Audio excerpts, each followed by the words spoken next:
Hello student, BNG ম্যাথে তোমাদের স্বাগত জানাই। আমি শুভজিৎ। অ্যাকচুয়ালি বিএনজি ম্যাথ বলতে তোমরা কিন্তু ম্যাথের চ্যানেল ভাববে না। যারা নতুন স্টুডেন্ট এই বছরে ভর্তি হবে, এটা কিন্তু তোমাদের পলিটেকনিকের সমস্ত আপডেট এবং ক্লাসের একটা চ্যানেল। তো তোমাদের জন্য, তোমাদের তো ফর্ম ফিল আপের ডেট 15 তারিখ পর্যন্ত ছিল, তো তারপরে ডেট কোনো এক্সটেন্ড করবে কিনা এখনো কিন্তু জানি না। তো দেখো, তোমাদের জন্য কি কি বেস্ট ট্রেড হবে সেই বিষয় নিয়ে আজকে আলোচনা করব। যে তোমরা তো নতুন, তোমরা একটা ধরো আর্টস বা সায়েন্স থেকে বা কমার্স থেকে যেখান থেকে তোমরা আসো না কেন আসছো, তোমরা তো জানো না যে এই লাইনে কোন ট্রেডটা বেস্ট হবে, কোন ট্রেডে তোমাদের জব ফেসিলিটি বেশি হবে। তো সেই জন্যই আজকে কিন্তু ভিডিওটা তোমাদের জন্য নিয়ে এসেছি, নতুন ছেলেদের জন্য, বা যারা পুরনো আছে তারাও দেখতে পারো। ব্রাঞ্চ আজকে তোমাদের দেখাবো যে কি কি, বা বলবো তোমাদের কি কি ব্রাঞ্চ আছে। দেখো, ব্রাঞ্চ বলতে গেলে কিন্তু সর্বপ্রথম তোমার মানে যেটা মেন বলার জিনিস, যে তোমার কোন ব্রাঞ্চে তুমি প্রথম থেকেই ধরো তোমার একটা পছন্দের ব্রাঞ্চ থাকতে পারে, যে আমি এই দিকে যাব বা ওই দিকে যাব, সেই বিষয়টা সাইডে রেখে মানে যার ভ্যালু হিসেবে আমি হচ্ছে তোমাদের সামনে তুলে ধরছি যে কি কি ব্রাঞ্চ আছে, কি কি ব্রাঞ্চ মানে তোমাদের জন্য বেস্ট হবে। দেখো, প্রথমেই বলছি তোমাদের ইলেকট্রিক্যাল, মেকানিক্যাল, সিভিল, এই তিনটে ট্রেডের কথা বলবো প্রথমেই। দেখো, এই তিনটে কিন্তু একদম বেস্ট ট্রেড। মানে এই ক্ষেত্রে তোমাদের কিন্তু, তোমরা যদি মনে করো যে কোনো কোম্পানিতে যাবে বা তোমাদের ভবিষ্যতে সরকারি চাকরির জন্য পড়াশোনা করবে, সেই সব ক্ষেত্রে কিন্তু এই তিনটে ব্রাঞ্চের ভ্যালু কিন্তু প্রচুর। এই তিনটে ব্রাঞ্চের ভ্যালু কিন্তু প্রচুর। সিভিল তোমরা যদি করো, তাহলে যাদের এসএসসি জেই বা পিএসসি জেই যাই দাও না কেন, স্টেটের বা সেন্ট্রালের, তো আরআরবি জেই, সব ক্ষেত্রে কিন্তু কিন্তু সিভিলের সিটটা কিন্তু অনেকটাই বেশি পাবে তোমরা। সিভিলের টেট কিন্তু অনেকটা বেশি পাবে। ইলেকট্রিক্যালের যত স্টেট লেভেলে ইলেকট্রিক্যাল ডিপার্টমেন্ট আছে বা তোমাদের সেন্ট্রাল লেভেলে যত ইলেকট্রিক্যাল ডিপার্টমেন্ট আছে, সমস্ত জায়গায় কিন্তু তোমরা ইলেকট্রিক্যালের সিটটা সেখানে বেশি পাবে। মানে অ্যাকচুয়ালি মানে ফিল্ড হিসেবে কিন্তু ট্রেডের ভ্যালু হয়। কেউ যদি যেই দিতে যায়, পিএসসি যেই দিতে যায়, সেক্ষেত্রে কিন্তু সিভিলের অনেক বেশি ভ্যাকেন্সি থাকে। কেউ যদি ইলেকট্রিক্যাল ডিপার্টমেন্টে গেলে ডাব্লিউবিএসসি, ডিসিএল, বিডিসিএল এটসেট্রা অনেক কিছু থাকে, টিসিএল, তো সমস্ত কিছুর ক্ষেত্রে কিন্তু ইলেকট্রিক্যালের ওখানে কিন্তু ভ্যালুটা বেশি। আর মেকানিক্যালের ক্ষেত্রে বলবো সমস্ত দিকেই, যে তোমার পিএসসি যেই বলো বা যে কোনো কোম্পানিতে বলো, মেকানিক্যালের সিট কিন্তু কিছু না কিছু থাকবেই। সেদিক থেকে মেকানিক্যালটাও কিন্তু খুব ভালো, বা তোমার কোম্পানির ক্ষেত্রে মেকানিক্যালটাও কিন্তু খুব ভালো জব পাওয়া যায় কোম্পানিতে। এ হচ্ছে তোমাদের তিনটে ট্রেড গেল। আরো এর সাথে সাথে কিছু ট্রেড আছে যেগুলো তোমরা বলতে পারো। কম্পিউটার সায়েন্স আছে। কম্পিউটার সায়েন্স কিন্তু ডিপ্লোমা করার পর, সত্যি কথা বলতে ডিপ্লোমা করার পর কম্পিউটার সায়েন্স নিয়ে কিন্তু জব ফেসিলিটি কিন্তু খুবই কম। খুব কম বলতে নায়ের বরাবর। কিন্তু তুমি যদি তারপরে ডিপ্লোমা করো, সেখানে ডিপ্লোমা বলছি, তারপরে তুমি যদি বিটেক করো, বিটেকের ক্ষেত্রে কিন্তু তোমরা তারপর থেকে কিন্তু আস্তে আস্তে ফেসিলিটিটা বাড়তে থাকবে। কিন্তু ডিপ্লোমা লেভেল পর্যন্ত কম্পিউটার সায়েন্স নিয়ে যারা পড়বে ভাবছো, যদি তোমাদের বিটেক করার ইচ্ছে না থাকে, আমার মতে কম্পিউটার সায়েন্সে না যাওয়াই ভালো। কারণ কম্পিউটার সায়েন্স কিন্তু ডিপ্লোমা লেভেলে জব, সরকারি বলো কোম্পানি বলো, খুবই কম। আরো ইলেকট্রিক্যালি কিছু সাব ব্রাঞ্চের কথা বলছি। Electronics and telecommunication trade. Electronics and telecommunication trade কিন্তু কোম্পানির জব আছে, প্লাস গভর্নমেন্ট অনেক জব পাওয়া যায়। যেমন ডিআরডিও, ইসরো, এগুলোতে কিন্তু টেলিকমিউনিকেশনে কিন্তু প্রচুর সিট বেরোয়।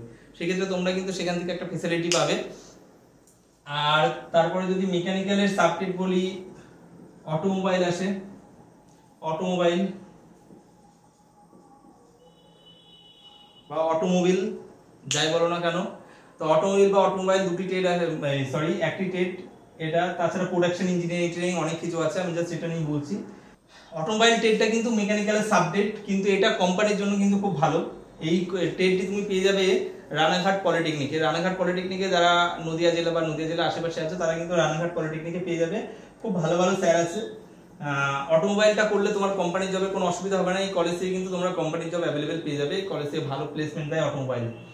আর গভর্নমেন্ট জবের ক্ষেত্রেও অটোমোবাইলে ভালো ফেসিলিটি আছে, বেরোই মোটামুটি। মেকানিক্যালে যেসব জায়গায় অ্যাপ্লাই করতে পারে, বেশিরভাগ জায়গাতেই অটোমোবাইলও অ্যাপ্লাই করতে পারে, সেক্ষেত্রে উল্লেখ করে দেয়।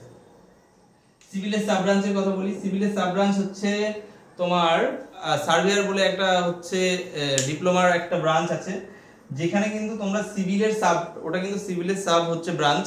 সেখান থেকে তোমরা কিন্তু সার্ভেতে যে যে সাবজেক্টগুলো পড়ানো হয়, সব কিন্তু সিভিলে পড়ানো হয়। সিভিলে যা পড়ানো হয় সিলেবাস কিন্তু সব এক, সাবজেক্ট এক, সিলেবাস এক। আমি নিজে সিলেবাস দেখেছি, সব এক। কিন্তু তোমার সিভিল যেখানে অ্যাপ্লাই করতে পারবে, সেখানে কিন্তু সার্ভেতে যারা ডিপ্লোমা করবে তারা কিন্তু অ্যাপ্লাই করতে পারবে না। সেই ক্ষেত্রে কিন্তু তোমাদের ওই ট্রেডটাই, যদি তুমি হচ্ছে ডিপ্লোমা করো সেই ক্ষেত্রে কিন্তু তোমার সেমন লাভ হবে না। কিন্তু ওই ট্রেডে ডিপ্লোমা করে তুমি যদি বিটেক করার ইচ্ছে থাকে, তখন যদি তুমি বিটেক করো সেই ক্ষেত্রে তুমি বিটেকে যেমন ছাড় পাও, সেখান থেকে সিভিলে করলে তোমার তো মোটামুটি সিলেবাস কমপ্লিট থাকবে এই দিক থেকে, সেই দিক থেকে লাভ পাবে। কিন্তু গভর্নমেন্ট বা প্রাইভেট সেক্টরে কিন্তু সার্ভেতে কোনো রকম জব ফেসিলিটি নেই নায়ের বরাবর। সেক্ষেত্রে তোমরা যতটা চেষ্টা করবে ট্রেডটাকে এড়িয়ে যাওয়ার চেষ্টা করবে। আর ইলেকট্রিক্যালের আরো সাবজেক্ট আছে, ইলেকট্রিক্যাল এন্ড ইলেকট্রনিক্স বলে, ওটা মোটামুটি ভালো, খারাপ না। ও ক্ষেত্রেও তোমরা সেই ট্রেডটি পেয়ে যাবে মীর মদন মোহনলাল পলিটেকনিক, যেটা হচ্ছে পলাশিতে পড়ে, পলাশি, নদিয়া জেলার শেষে পলাশি। আর যদি বলি হুগলিতে HIT বলে একটা পলিটেকনিক কলেজ আছে, HIT Hooghly institute of technology বলে, সেখানে কিন্তু তোমরা একটা ব্রাঞ্চ পেয়ে যাবে পুরোপুরি আলাদা, সেটা হচ্ছে কেমিক্যাল ইঞ্জিনিয়ারিং। কেমিক্যাল ইঞ্জিনিয়ারিং কিন্তু পুরো ব্রাঞ্চ থেকে পুরোপুরি আলাদা। কেমিক্যাল ইঞ্জিনিয়ারিং এ কিন্তু তোমরা ধরো ইন্ডিয়ান অয়েলে প্রচুর পরিমাণ ভ্যাকান্সি রয়েছে, আর ইন্ডিয়ান অয়েলে যদি কেমিক্যাল ইঞ্জিনিয়ারিং করা থাকে সেক্ষেত্রে তোমরা কিন্তু খুব একটা ভালো একটা প্লেসমেন্ট পাবে। কিন্তু অন্যান্য জায়গায় কিন্তু সেটা নিতে চায় না, মানে ট্রেডটা সেমন একটা ভ্যালু নেই। কিন্তু ইন্ডিয়ান অয়েল, যেমন ইন্ডিয়ান অয়েল আছে, সেখানে কিন্তু প্রচুর ভ্যালু কেমিক্যাল ইঞ্জিনিয়ারিং, সেটা তোমরা ট্রাই করতে পারো। কেমিক্যাল ইঞ্জিনিয়ারিংটা HIT কলেজে তোমরা ট্রাই করতে পারো।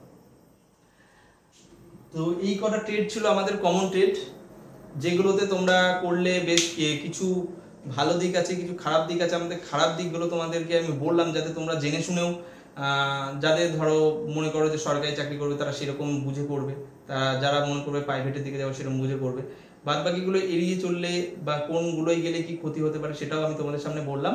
আশা করি তোমরা বুঝতে পেরেছো। পলিটেকনিক সম্বন্ধে আরো এরকম গুরুত্বপূর্ণ তথ্য পেতে আমাদের চ্যানেলটাকে সাবস্ক্রাইব করে আমাদের চ্যানেলের সাথে যুক্ত হও। আর আমাদের যে ডেসক্রিপশন বক্স থাকবে সেখানে তোমাদের নতুন যে ছেলেরা আছে এই বছর ভর্তি হবে তাদের জন্য একটা গ্রুপ ক্রিয়েট করা হবে আমাদের হোয়াটসঅ্যাপে, সেই গ্রুপের লিঙ্কটা আমি দিয়ে দেবো, তো তোমরা সেখানে কিন্তু জয়েন হয়ে যাবে। Thank you.